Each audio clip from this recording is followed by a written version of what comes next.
Today's episode of the GoldCast is sponsored by an insane, up and down, emotionally charged week of free agency for the 49ers. Holy crap. This thing was bananas. It was bananas. We had to wait the week. We wanted to post a lot earlier in the week, but so much was happening that we had to wait. We wanted to just kind of wait for the red and gold dust to settle, and finally it did. And so here we are. So Raymond, before we get started, why don't you let them know via the phone? Ray's phoning in today. Via the phone, Ray, let them know, where can the people find the GoldCast? You can like us on Facebook.com at the GoldCast, Facebook.com/the GoldCast. You can also follow us on Twitter at _GoldCast. You can also follow us or subscribe to us on iTunes, YouTube, and Twitch, Stitcher, all under the same moniker of the GoldCast. Like, subscribe, and comment because we like to hear from you. Boom. All right, here we go. It was crazy.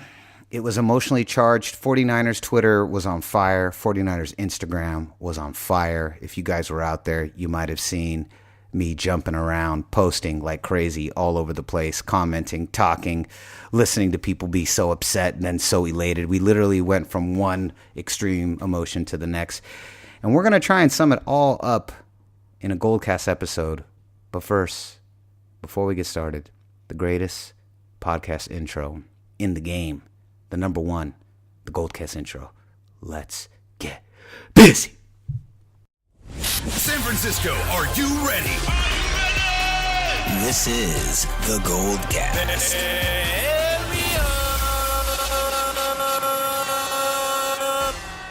Boom!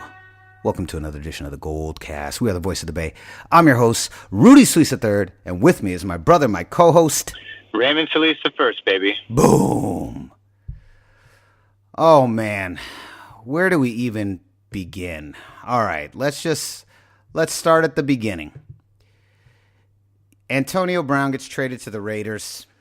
We've been saying for weeks on the GoldCast that this was not going to happen. We reported this forever through virtually no inside connections other than our own intuition and reading the tea leaves as they were beginning to fall.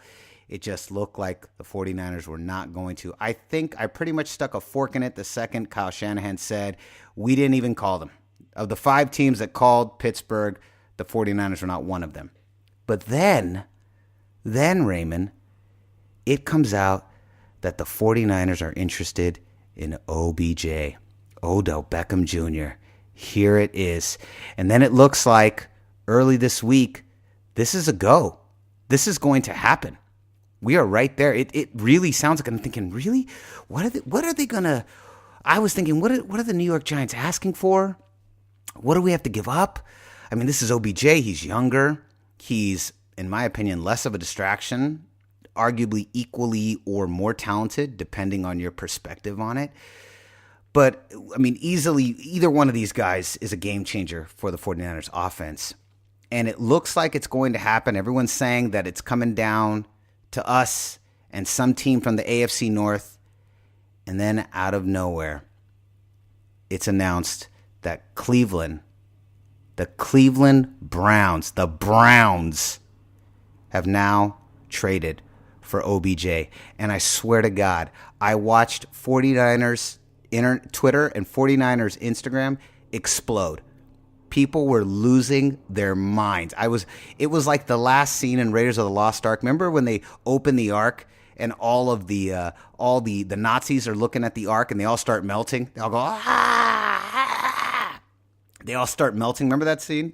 That's what was happening online to the 49er faithful. 49ers faithful they were looking, and it's just da da da da da da, and everyone's faces just started melting into blood and skulls and screaming. And I just watched, literally, it just broke 49ers Twitter and 49ers Instagram. But here's the thing: Cleveland traded their safety, they traded their first round pick, they traded, I believe, a third round pick. Am I right? Either way, the 49ers did not want to give up their first round pick, and we did not want to give up. We didn't have a defensive player to trade them. We didn't have anybody other than maybe DeForest Buckner, which I guess they probably didn't need. But from afterwards, after that dust settled, apparently the big point of contention was the first round pick, and it just broke 49ers Instagram and Twitter. Now, before we move on to the other craziness, I just want to hear your thoughts on that really quick. What did you think in that moment? Because I was pretty upset. I was pretty angry. But at the same time, I also felt hamstrung because when I saw what it would have taken to get him, the 49ers just didn't have that. We didn't have any of that in place to make that trade. So what were your initial thoughts? What were your thoughts from the initial report? Then the report, once you saw what the trade went down as, what did you think? And then we'll go on to the rest of it. We just got to go day by day because there was just so much that happened this week. Well, it was disappointing, but at the same time, I knew that OBJ was going to come at a higher price tag than Antonio Brown. He's younger significantly, and he's been equally as productive, and in some cases you can make the argument that he's been more productive. He has dealt with a little bit more injuries, so there is that, but he's still arguably the second best wide receiver in the NFL, despite that. And I think that's saying a lot. So I think it would have been great to have someone like him. He would obviously have been an offensive game changer. I still think we picked up some people to kind of offset that, but we'll talk about that. I wasn't too surprised. I really wasn't, and I knew that it was going to be a long shot, and I knew that the Giants, being in the position that they're in, were going to be looking at our number 2 overall pick because of OBJ's youth, his age, and he still has so much more to go in his career, barring any serious injury. So, I wasn't as disappointed as some other fans were, for sure. People lost their minds. They legit went crazy. It was pretty intense. They went super crazy. I'll admit I was pretty angry. I kept my emotions tempered online because I don't like to just go buck wild on the internet where everything is, printed in concrete. So I didn't like to go crazy, but I was pretty upset. And then the big trade of the offseason came down, and we traded Kansas City for Dee Ford. And then everything started coming in. Then we got Kwon Alexander. Then we acquired Tevin Coleman. We acquired Jason Verrett, the cornerback from L.A. Then we acquired linebacker David Mayo. Then we got Jordan Matthews from Philadelphia. Then we re-signed Jimmy Ward. We re-signed Mike Person. We re-signed Kyle Nelson, Elijah Lee. We got rid of Cassius Marsh, Brock Coyle, Gary Gilliam, Bradley Pinion. And then we also are not re-signing Alfred Morris, Pierre Garçon, Rasheem Mostert still is not on the team, Greg Mabin. And it just kind of came flying in a fury after that. And I think the only one I have a really big issue with is Kwon Alexander. I don't understand why we made him one of the highest paid inside linebackers of all time when he was coming off of an ACL tear. That was really curious to me. Initially, I think you and I both spoke and we said that our suspicion was that he laid out the big payout maybe as a carrot to get everyone else in. That's like our 49er conspiracy theory, that perhaps he had laid this large payout out to him in an effort to show people, hey, we're here and we're here to spend some money. I'm not entirely sure. And then it kind of, you and I got into a discussion, and we'll get into it here for the GoldCast, but we got into a discussion. We started talking about, several of the other big payouts, Jerick McKinnon, Jimmy G, and how a lot of these larger payouts haven't really worked out. And it's not quite John Lynch's fault, but we seem to have this, we have this pattern that I find a little disconcerting, that we pay these guys out for not having done a lot. And so far, none of them have produced. Like even Jimmy G, and I love Jimmy G. Don't go crazy on me. I love Jimmy G. But, we paid him out a huge payout, and then he tore his ACL. Again, that's not John Lynch's fault. But it just feels like, I feel like some of these guys should have had something maybe more in the middle, some type of, prove to me contract, or, something a little bit less intense. I don't know. What are your thoughts on that? What are your thoughts on the Kwon Alexander payout? Because that one I just thought was a little ridiculous, and it was coming off the heels of losing OBJ. I was kind of losing my mind, and it was mainly just in regards to that. So I wanted to hear what your thoughts are on the Kwon Alexander payout, and do you think our 49er conspiracy is correct, or what do you think? What are your thoughts? Well, I think, to be honest, the price was really steep. I get that he's a two-time Pro Bowl selection on a defense that really wasn't making any impact. So, his production of making the Pro Bowl, he was kind of like their DeForest Buckner, obviously albeit at a different position. But what I mean by that is, like, he was really the only player making any kind of meaningful impact on that defense. And he did it 2 years in a row, which is great. It's super great. But at the same time, I feel like that price, to me, I know it doesn't look right to a lot of people, and to me, the impression I get is that we were bidding with another team, and the Niners wanted him bad enough that they were willing to overbid to get him. I don't think that was the first offer. I think that is where the bid price led, because given the circumstances, I don't think that would have been the case. With, he's been injured, he's coming off of a big injury, but he's young enough where the Niners were willing to take a really high bet,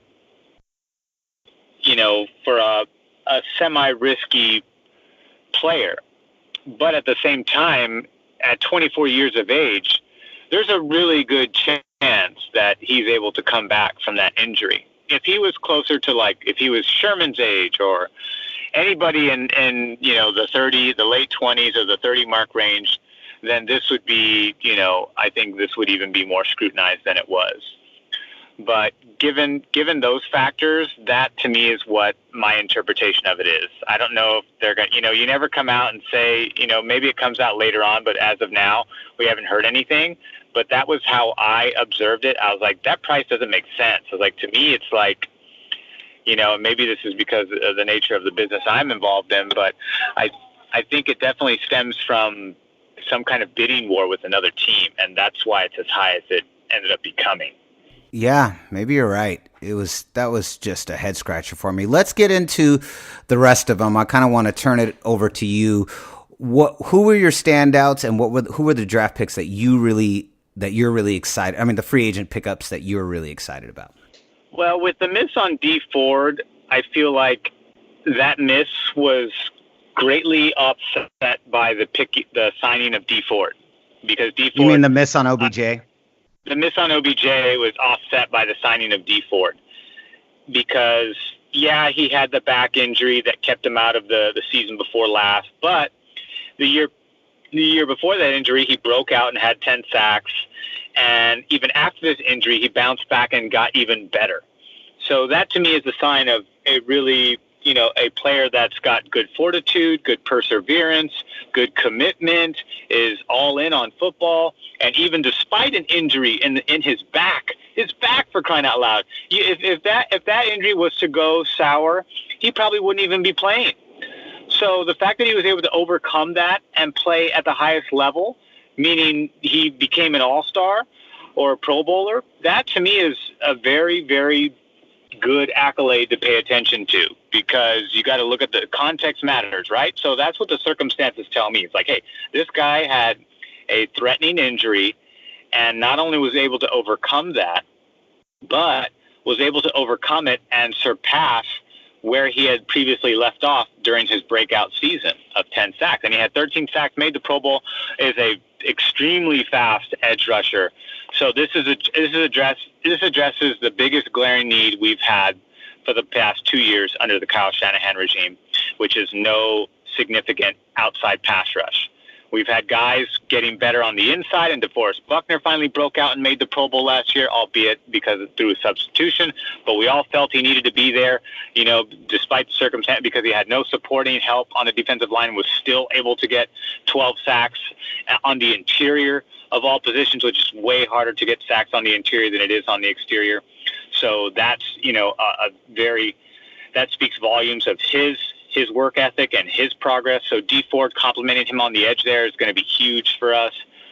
I thought Jordan Matthew, the numbers look really good for him, but the drops are concerning. Not as concerning as maybe if you're a Philadelphia fan, I think you're relieved, and perhaps that was more concerning for them. But I mean, this guy was still wildly productive, and I know some of those statistics came in garbage time, but a lot of the yardage and receptions did not. I think some of the touchdowns did, almost half of them, but at the same time, this guy caught a lot of touchdowns in the red zone, and that's an area where our offense struggles. So having a guy like that can potentially do that, and he's still young enough where I feel like there's room for him to grow and get better and overcome this drop thing.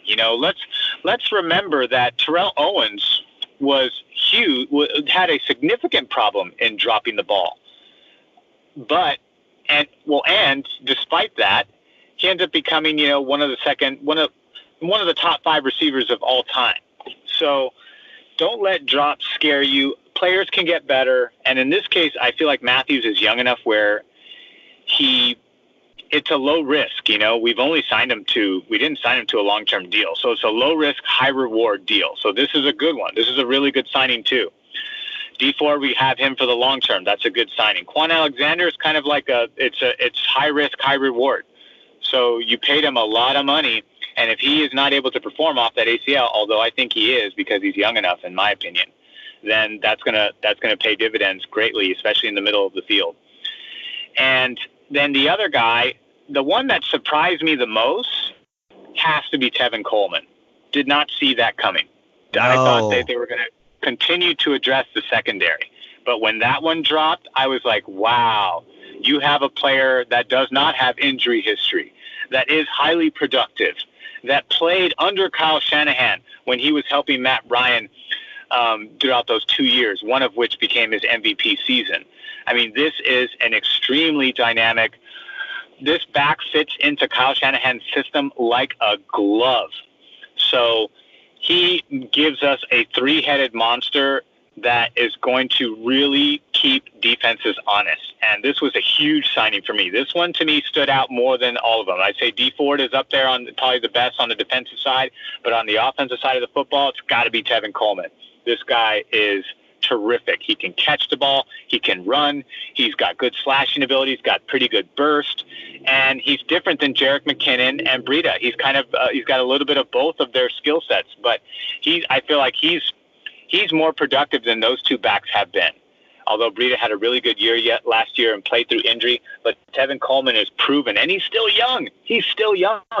So, and we just signed him to a 2-year, $10 million deal. So again, we have a low risk, high reward situation where the likelihood of him being productive in this offense is really high because of his familiarity with Kyle Shanahan running the similar system in Atlanta. So I feel like this is going to work out really well. And given the cost we paid for him, it's just going to be, I think fans, all of us fans are going to be pretty excited about what he's going to be able to do on the field, barring any injury. Doesn't have injury history, so that's another good plus coming in with this player. I don't know how you felt about that one, but that one really stood out to me. I thought Tevin Coleman totally stood out. Like you said, this is a versatile chip. He has all of the pieces that Shanahan is looking for. He wants a versatile back. He doesn't like that, just run and grind, like the Carlos Hydes of the world, the Frank Gores of the world. He likes someone who can catch out of the backfield, and smaller, faster, a little more versatile. I thought Tevin Coleman fit, like you said, like a glove. I agree. Probably the best offensive chip. Dee Ford, the most exciting defensive chip. Kwon Alexander, I think the most head-scratching from a contractual perspective. Jordan Matthews, I have no idea what to expect. I really don't. His overall production has decreased, and his usage rate has decreased over the last 5 years. This could be a situation where he comes to San Francisco and his career is completely revitalized, or it could be a situation where he comes to San Francisco and within 8 weeks we're like, this guy was a waste of time. I have no idea what we're going to get. I have no idea. I will say this, and this is what I will say in defense. I think the bet on him, I think there's a higher probability that he does better than continues this downslide, because the downslide has only happened between 2017 and now, and when he was at Buffalo, and then when he bounced back between Philadelphia and Buffalo. But the first 3 years were highly productive despite the drops, and he wasn't even leading the league in drops. This was not. He was 22nd in the league, so bottom of the league in his first year. The next year he bumped up to 12, still middle of the road. So it's not like Julian Edelman led the league the same year that he was 12th in the league with 8. Julian Edelman had 8 drops, and we all know how that story turned out. So anybody who's, my point is, don't let that, don't let that be the catalyst for your skepticism on this guy. This guy was still highly productive in his first 3 years in the NFL. Fair enough, but it's the most recent 2 that I find the most concerning. But to yes and you, is we do have a coach that made a third-string quarterback look like he was NFL ready at times. So this is a coach that seems to get he's like Bill Belichick. He gets the most out of his players, and no matter what you give him, that offense has been competitive for 2 years straight. And I would say last year has been its most competitive. In fact, most of the games I would say that the 49ers lost last year was due to the defense being unable to protect the lead. The offense did its job more often than not. So to have these pieces in here, so that's what I'm saying. In defense of Jordan Matthews, I will say that if there's anybody that can get great usage out of him, it's going to be Kyle Shanahan. If there's anybody that can figure out a way to make him relevant again, it's Kyle Shanahan. So in Shanahan, we trust.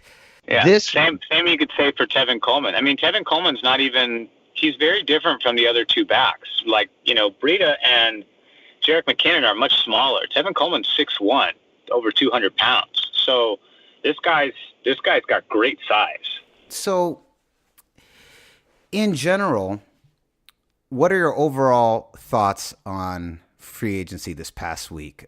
I will just say it was insane. It was frustrating. There was highs, there was lows. I was on pins and needles. But I feel like, for me personally, this was one of the most active free agencies I have seen in the last 10 years from the 49ers. What are your thoughts? I would have to agree. In the beginning, felt like they were at a C. And once they got Dee Ford and Tevin Coleman, and even looking at the early half of Jordan's career, when he was one of the last bigger name free agents or veteran free agents that they picked up. I know we re-signed some guys and released some guys, but I'm talking about just the guys that came in from other teams, not re-signing our own guys. Once they got to Dee Ford, Tevin Coleman, and Jordan Matthews, I really felt like the free agency became a B for John Lynch, and it was a C before that.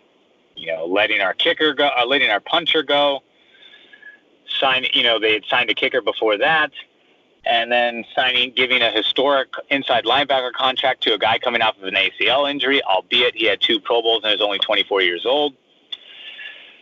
It still was not the most exciting thing coming out of the gate. And once they got to Dee Ford, after that, everything was kind of downhill in a good way, meaning that they picked up steam and they seemed to really kind of hit a stride and started to really pick up some names there. So they started off as a C, but they ended as a B for me. Well, I don't know. What was it like for you? Yeah, I would say a B. The Kwon Alexander signing and his payout. I mean, I guess from what I'm seeing right here, God, I've seen like 3 different numbers. Now I'm looking right now. The number says it's $14.25 million guaranteed. I saw $25 million earlier in the week. I saw $10 million later in the week. I've seen 3 different numbers for what Kwon Alexander's actual guaranteed income is. This is now the 3rd number. As I mentioned before, I saw somewhere around hovering between 24 and 25 million at the beginning of the week. Then I saw 10 million a couple days ago, and now I'm looking right now, and it's they're saying 14.25. So I have no idea how much effing money this guy made. I really couldn't tell you. So if he gets back to Pro Bowl form, he will earn every penny. Yes, absolutely. If that's a big if. I would give them a B. Again, I just don't like this trend of paying everyone not everyone, but just paying some of these guys these ridiculous contracts that I haven't really earned them. It's so weird. And, maybe he's coming at it from a player. I'm not entirely sure, but and I know you are paying people for future performance, but sometimes I feel like we're paying for past performance, but that wasn't even on our team. And I don't know. Again, there is still a part of me that feels like, you're right. Maybe it was a bidding war. Who is in a major bidding war for a linebacker coming off an ACL tear that, has had not a bad career, but not exactly the greatest career. I don't know. That could also be maybe agent manipulation there. To this day, so far, going into year 3, none of our large payouts have worked. Not even Jimmy G. You can't say he's worked yet because he tore his ACL and was out for the rest of the following season. He was only around for like 3 games. So you can't say that payout has worked because it hasn't. We only won 3 games last year. So this... 4 games. 4 games. Sorry, 4. We need every win we can get. I can't just be taking some away from us. But in general, I thought they addressed a lot of issues. I thought they were very aggressive. I truly do believe that John Lynch wants to win. And this really does fall on John Lynch's shoulders. This is his time of the season. This is his on season, right? His off season is generally when the games are going. That's Shanahan's time. Well, this is Lynch's time. This is his time to shine. And so far, so good. I am very frustrated. We didn't end up with AB or OBJ, going back to this. Especially if we draft a wide receiver in the 3rd round, I'm going, well, why couldn't we just give that up for AB? That's a conversation for obviously after the draft. I have one final question for you, and then we got to get out of here. But my one final question for you, Ray, does any of this affect who we draft with the second pick in the 1st round? No, it does not.